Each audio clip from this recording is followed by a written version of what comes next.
Penalty શૂટઆઉટમાં Tamil Nadu ડ્રેગન્સને 4-1 થી હરાવ્યું।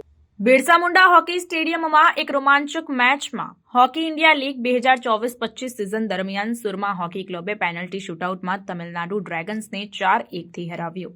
મેચની શરૂઆત બંને ટીમોએ સાવચેતીપૂર્વક રમતા કરી શરૂઆતના તબક્કામાં એકબીજાને સમજતા તમિલનાડુ ડ્રેગન્સે ધીમે ધીમે તેમની લય પકડી અને સુરમાની રક્ષણાત્મક પંક્તિમાં પ્રવેશ કરવાનો પ્રયાસ કર્યો, પરંતુ ટાર્ગેટ પર શોટ મારવામાં નિષ્ફળ રહ્યા। પ્રથમ અર્ધ ગોળાકાર ગોલ વિના સમાપ્ત થયો।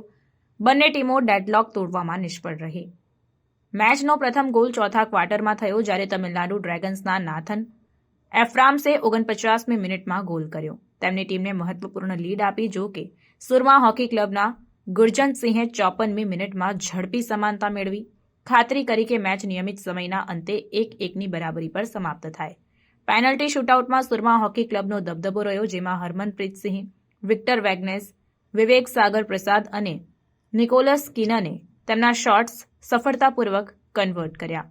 સુરમાના ગોલકીપર વિન્સેન્ટ વાનાશે 2 મહત્વપૂર્ણ બચાવ કરીને 4-1 થી જીતને સુરક્ષિત કરી। આ જીતે સુરમા હોકી ક્લબને મૂલ્યવાન બોનસ પોઈન્ટ આપ્યા છે અને દબાણ હેઠળ તેમની લચીલાશ અને કુશળતાને પણ હાઇલાઇટ કર્યું છે। મેચ હોકી ઇન્ડિયા લીગની સ્પર્ધાત્મક ભાવનાનો સાક્ષી હતી, જે ભવિષ્યમાં વધુ રોમાંચક મુકાબલાઓનું વચન આપે છે।